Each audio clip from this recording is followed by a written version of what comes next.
So we are really blessed today to have Matthew and Rebekah with us. Their three children couldn't come today, but they are with them in Georgia, or they have been. What I wanted to, they actually come from Horsham. That's how we built up the connection originally. They're locals. In fact, Rebekah grew up in Mount Gambier. So yes, I think there's a bit of a Haynes connection there, isn't there, Letitia? Yep. And they serve as part of ACCI, which is actually the Australian Christian Church's mission and relief organisation. I don't know if you knew this, but the denomination that we're a part of has its own mission and relief organisation. And they have about 125 missionaries in about 31 countries. So that's pretty awesome. We're all a part of that. You might not have known that, but there's people all over the world that are a part of, we support as a group of churches. So every now and then I hear different ones share what they're doing, and it's so exciting. But today we're really blessed to have Matthew and Rebekah. At the end of the service today, there's going to be an opportunity for you to be able to become one of Matthew and Rebekah's regular supporters. There is a QR code that you might have seen before, that you just have to scan that and you can fill in your details and they will send you regular updates. So actually they need people that would support them regularly, but also there will be an opportunity, if you don't want to do a regular support, that we're going to take up a love offering to sow into them too today. So that will be at the end of the service. If you're here for the first time, we don't normally take up 2 offerings in one Sunday, but this is a very special Sunday because we get to bless people in Georgia as well as here this Sunday. So let's give them a huge welcome. And I think they're both going to come out and share. Can I have a second microphone, please?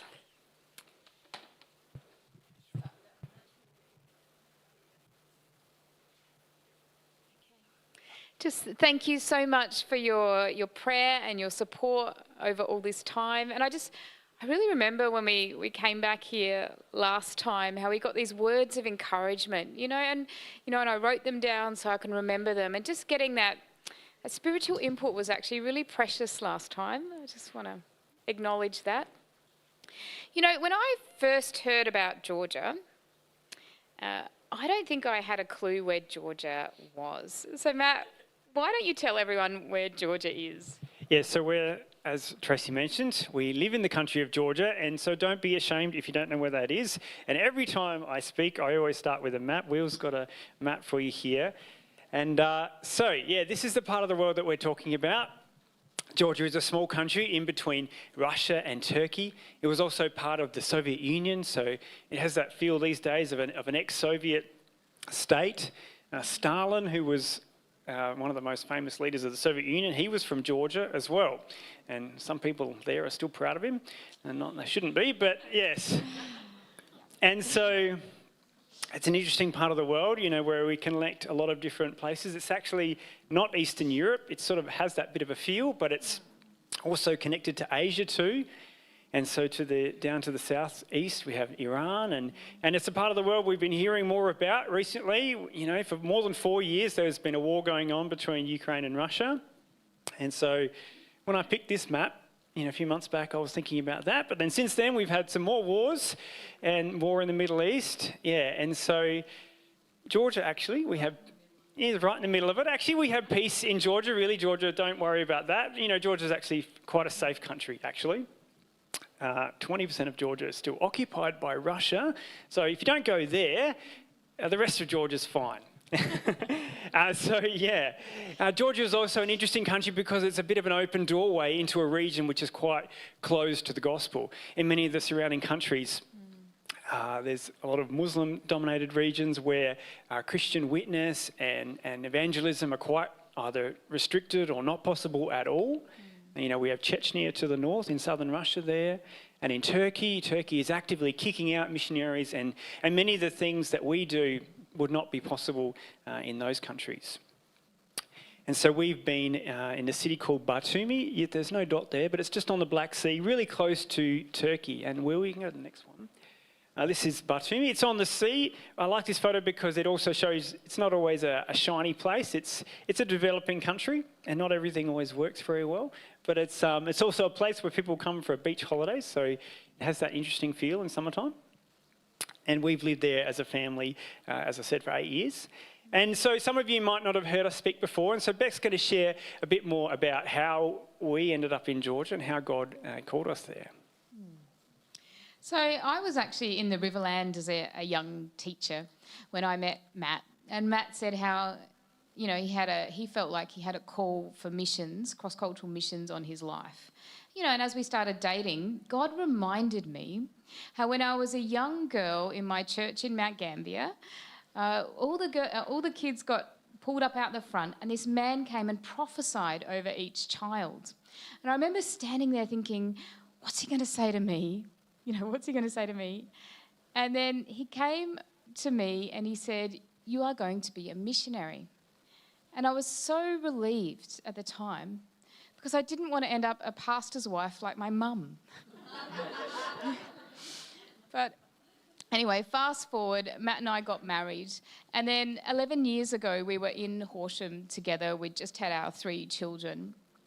And Matt just sort of felt really like it was time to start praying, where did God want us to go overseas? And we ended up going to the ACCI International Conference, which was called Pan Asia then. And we were just there saying, you know, which country, Lord, where do you want us? And we heard about the team in Georgia, and I learned where Georgia was, and we just felt God had called us there. So 8.5 years ago, we moved there as a family. And at that time, I think there's a photo, yeah, you know, our daughter was 5 and our sons were 7 and 9.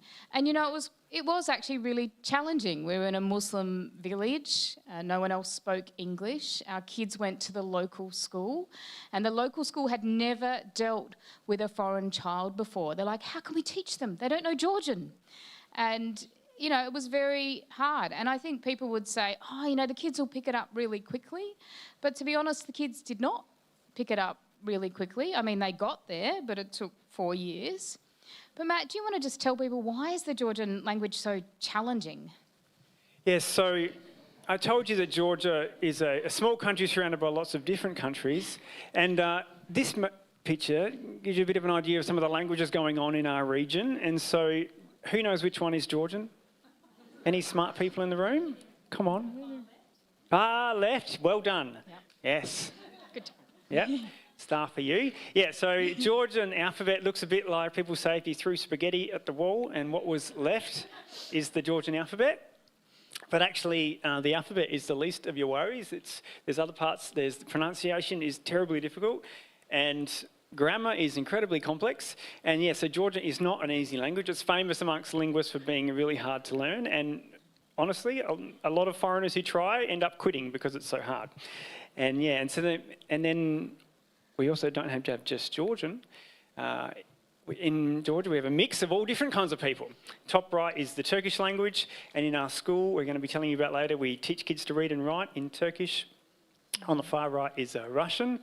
And we have a church that is a Russian English church. And so as a family, all of us have friends and co-workers who are Russian speakers. In the bottom right is Kurdish, and we have a ministry to a Kurdish minority in Georgia, and they have their own language as well. And then just for fun, I have on the bottom left the Armenian language. Armenia is a small country just next to Georgia, which looks similar to Georgian, but is completely unrelated. And anything that looks similar is just coincidence. And so, yeah, it's a big part of our life in Georgia has been language learning and operating in a different language. Georgia is not the kind of place where you can get by, or especially our city, it's not the kind of place where you can get by with English very easily. And so, yeah, and the kids were all in Georgian school for all up 7, 8 years for Samuel. So it's been a big part of our life. And so this slide gives you a bit of an idea. I've been talking about, you know, the different people that we've been working with. And so we found ourselves over the years in Georgia having a ministry to people who are strangers and foreigners in that country. And so Beck's going to share a bit about how one of those ministries started. Yes. So when we first went to Georgia, one of the things that we we really noticed was these children begging on the streets. Now, you'll see these photos, and these are not our photos because we follow strict guidelines around children, but these are just from the internet. But this is exactly what it looks like. So you'll have a girl, maybe with a baby, walking through the cars that are sort of parked at the intersection and knocking on doors, asking for money. And often, actually, she's fairly old, that lady. Sometimes it's even younger, 7, 8, 9-year-olds, and can be with a baby asking for money or by themselves. And, and you just want to go to the shops and you want to buy something for dinner at night, and you walk past a child and they're curled up on a piece of cardboard with a little bowl in front of them asking for money. And we came, and we're foreigners, we don't understand anything that's going on, but it breaks your heart to see that. And so over time, we started praying because we didn't know what else to do. And I connected with another missionary lady, and I said, who are these children? What is going on? And we learned that they were not Georgian, that they were Kurdish. And Matt, do you want to explain who the Kurds are? So, who are the Kurds? It's a question that lots of people ask. I grabbed this one from the internet because they are the largest people group in the world without a nation of their own. And so there's probably 30 million Kurds in the world, and their homeland is the mountainous region between Iran, Iraq, Syria and Turkey. And it's a region which has had a lot of conflict, and they've faced a lot of repression by various different people. Even Saddam Hussein was gassing the Kurds, and in Australia we've had refugees from Kurdish regions coming for decades already. And that war with ISIS was also in the Kurdish region. And it's often because they don't have their own countries. They're often working towards independence. There's now a place called Kurdistan, but that's a state in northern Iraq. Especially in Turkey, half the Kurds live in Turkey, where for a whole generation it was illegal for them to speak their own language on the street. They would get arrested for that. And so anything that involves Kurdish people is very sensitive in Turkey, and they're still considered by many to be terrorists. And and Turkish people will spit when they talk about them. They just hate them. And even young Turkish people, you think they would get over it, but they still inculcate this hatred to Kurdish people. They're also an unreached people group, which they're predominantly Muslim, and they don't have a Christian community. They don't have a church that's able to reach their own people. And so for a long time, foreign missionaries have tried to reach the Kurds, and they are also a very difficult people to reach for the gospel, has seen over the last 100 years. And so the ones that we have in Georgia are actually, there's been, in the Soviet Union, it's not on this map, but in the Soviet Union there were Kurdish populations in different regions, and in Azerbaijan there was a community that they got displaced by war, and then they got moved again, and then some of them have come into Georgia, often seeking to beg. And so there are people that have, they've moved around a lot. They're a very transient community. And we realised eventually that they speak Kurmanji, which is the same language that they speak in Turkey.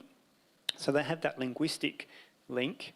But we see these kids, and it's a very obvious thing. Like everybody who comes into our city, into Georgia, sees them, and we thought, is anyone doing anything about this? It didn't seem like it. Yeah, and we discovered the government wasn't doing anything. None of the other churches were doing anything. No other organisations were doing anything.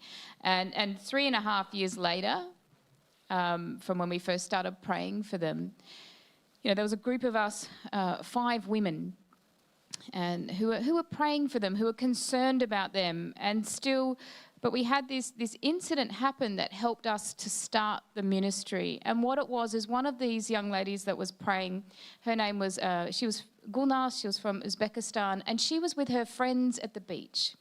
And a group of these kids came up to steal their food.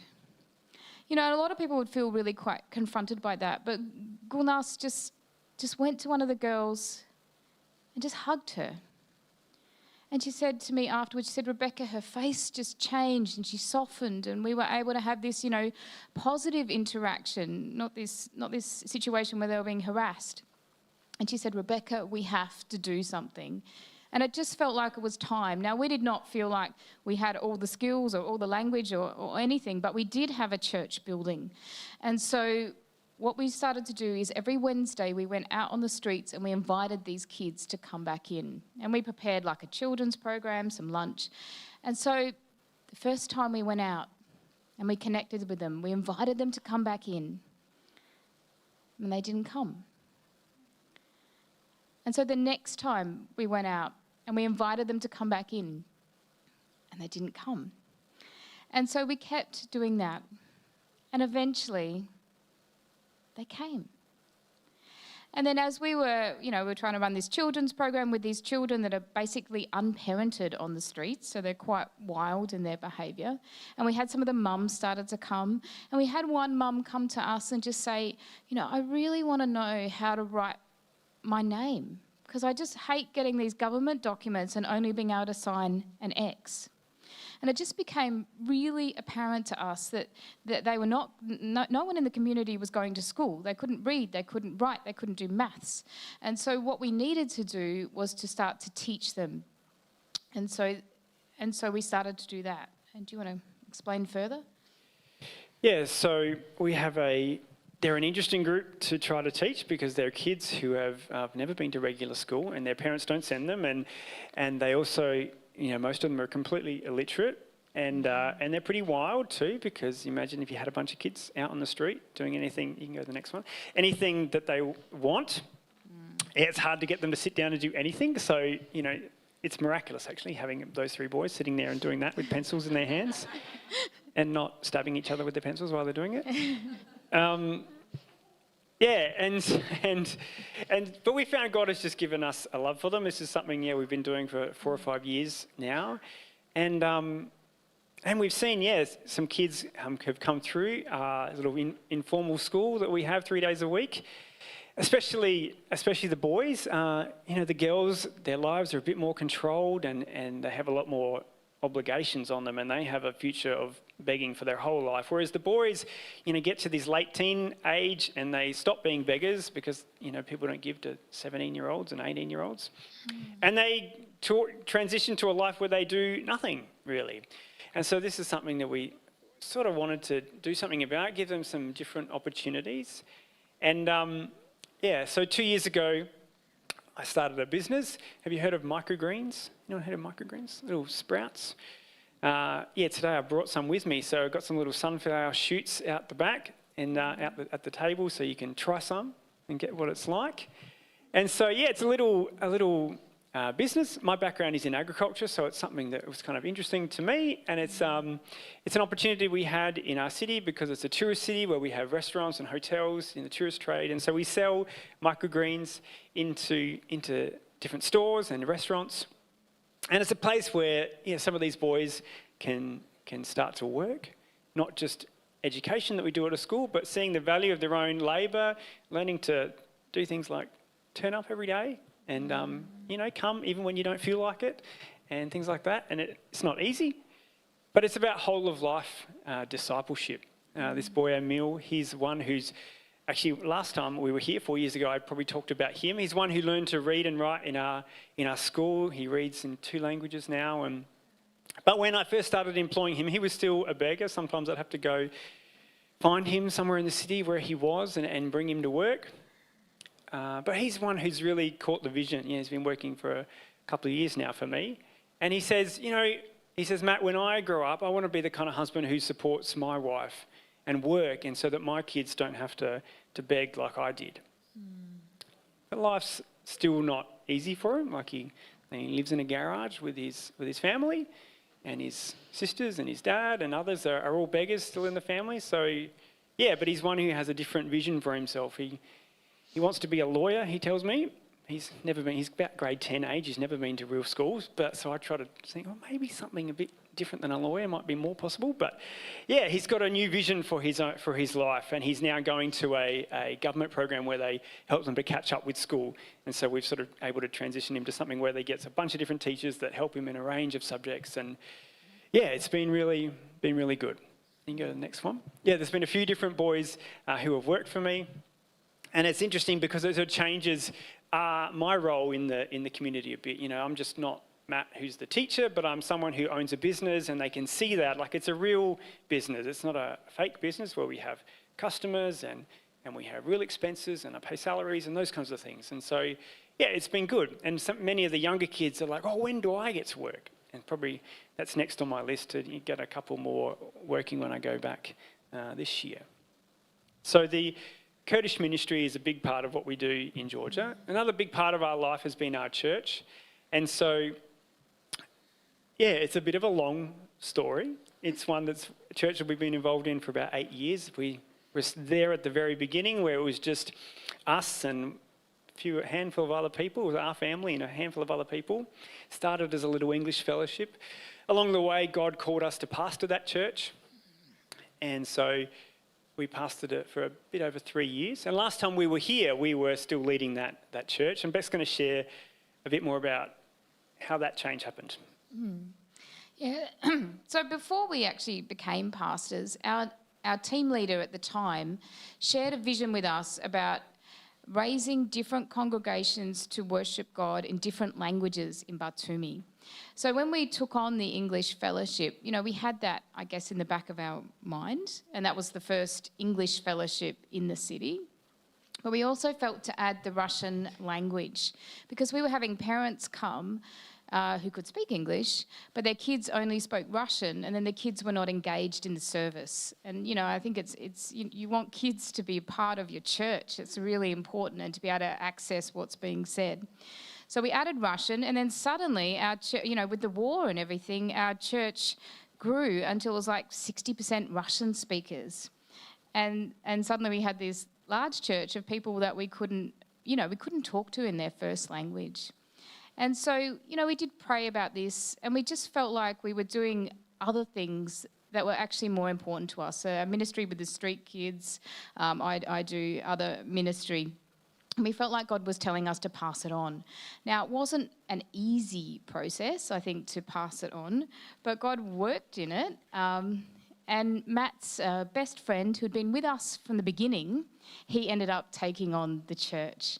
And it was just such a joy to us that happened. Because all along the whole time, when we've been praying for someone to pastor the Russians, he was like, you know, he's from Belarus, he speaks Russian and English, but he was like, no, I'm not a pastor. I can't be a pastor. This is not for me. And yet God grew him and changed him. And then when he did step up and he became ready to step up, you know, God anointed him. And I just think that's just so fabulous to see that growth in someone. And so one of the things that Matt has felt really important as he passed over the church was that to support his best friend in being the best pastor that he can be. And so Matt does everything from preaching sermons to locking up and doing the vacuuming and helping things keep going, which I think is just, those things are also really important as well. Church doesn't happen without someone to do those things. And meanwhile, God had given this, just had it onto my heart to pray for 100 Indians in the city to be worshipping God. Now, Batumi has this a number of Indian medical students, and they come to Batumi to become doctors. And a lot of them came also with the war in Ukraine. A lot more came because they suddenly couldn't continue schooling there. They came to Batumi. Yeah, there's thousands in Georgia. Thousands in Georgia. And it's interesting that God has raised up these Indian congregations across Georgia in different cities. But I just felt like God just gave me this vision for it. And we had this young Indian man that came eventually and said, I want to start an Indian medical student group. And over time that grew, and it's now its own Indian medical student congregation that's student-led, but I go as pastoral support, and I just feel that that's important. They're very young, and they're away from their homes. And so yeah, also at the church. Yeah, one of the other ministries that Beck and I are leading is our English club. Yes. And it's one that we've done different things with English teaching over the years, but then since the war, we had this influx of people who are, really motivated to learn English because they wanted to go to different places. And it's something which has been, really popular. And so it's now progressed to this group of 40, 50 students a week who come into the church, many who are not from church, come in to learn English. And we have a program where we practice English together for an hour. And then in the second half, we use a passage of scripture And so I tell them we're going to use the Bible to continue to learn English, and we study the Bible together, and we do like a little simple Bible study, and we talk about what it means, what does it tell us about ourselves, what does it tell us about God. And it's been great, and we've seen a number of people come into the church in that way. Now, the guy in yellow, his name is Anton. He's a good example of the fruit of that ministry. And Anton is a story where we can see that God's hand has been working in his life even well before the time when we met him. Anton is from Moscow, and back in Moscow he was a journalist, but he hates Putin and he hates the war. And as soon as the war started, he left Russia and came into Georgia. But actually back in Russia, he'd been diagnosed with MS. And so he says that he actually had like a disability status because he had paralysis. And it was quite debilitating in different parts of his body, and he couldn't walk that well and using different parts of his body. But he says that when he came into Georgia and he looked up at a church on the mountain, God began to heal him, which is interesting because he wasn't a Christian, and he was actually basically an atheist at that point. And so he came into Georgia, and then probably a year after that, he came along to our English club. He didn't speak English much at the beginning, and I couldn't talk to him much at the beginning. We sort of got to know each other, but couldn't say very much. But he's learned English a bit more over the time. And he reached this point of crisis in his life about a year after that, and these interesting spiritual things started happening to him. He started to, some of them were a bit strange, but these spiritual things started happening, and he became really open. And so then he came along to church, and he thought it was great, and he was really open to anything that we wanted to share with him. So last year we ran an Alpha course, and we invited any from the English club who wanted to come, and that's the top right photo. It's one of the two groups we had. It was in our home, and there's not just him. There's a bunch of others who are on the journey. And we got to the part of the course where we talked about healing, and actually God had continued to heal him. And so now Anton can run 10 kilometres, and he doesn't have nearly any of the symptoms of his disease anymore. And when we talked about it, he said, I used to be disabled. I had MS, but God healed me. He's like, yep, he did. And he's just full of faith. He's just matter of fact about it. He says, look, God healed me. And he did. And it's amazing. And last year he got baptised. He's also now serving. He now drives the minivan for our Kurdish school, and so he's serving 3 times a week doing that. And he has a Bible study that's held in his apartment that's continued on, because I was keen for him to continue to be discipled. And so there's a Russian language Bible study from the church that continues on. And that baptism reminds me of another one. Beck's going to share a bit more about the ministry to women that she has in Batumi. As you may know, we go and visit the women in the Thai massage parlours. And it's an interesting ministry because you can go into a massage parlour one day and be talking to a woman, and she can be really interested, and you can pray with her. And then the next day you go there and that shop's shut. Or that girl has been moved on by the government, like deported. Or she's been moved to another shop and you can't find her. So you never know how long you have with those women. But we find, there's degrees of freedom, but those women that we talk to, they're not free to come to church on a Sunday at a set time. Unless they're the boss of their salon, their lives are so tightly controlled that they need people to go to them and bring the gospel. And we find they're so open to prayer. Very rarely has anyone ever refused prayer. And then some of them are open to hearing more about Jesus and doing Bible studies with us. So in 2019, I met a Thai lady whose nickname is Meow Meow. I think I referred to her as MM in some of our newsletters. And, she said to me at one point, she said, Rebekah, I believe God spoke to me when I was in Thailand and told me that when I came to Georgia, I would become a Christian. So, God was at work in her life before I even met her. Now, her life was messy. When you work in the massage industry, there's a lot going on in your life. But eventually she just got to the point last summer where she said she wanted to be baptised, and we baptised her, and it was wonderful. But she still had many, many pressures on her. And her life was so complicated that I didn't even know how to advise her. If you've ever sat with someone and you just think, I don't even know what's right to do. So we just prayed.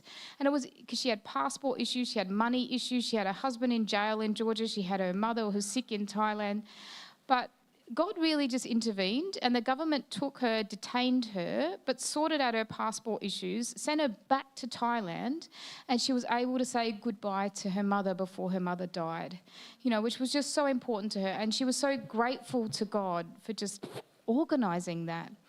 So God is good. And, when we reach out to someone, we get to be part of their journey with him, and then he takes them on. And I think that that's wonderful.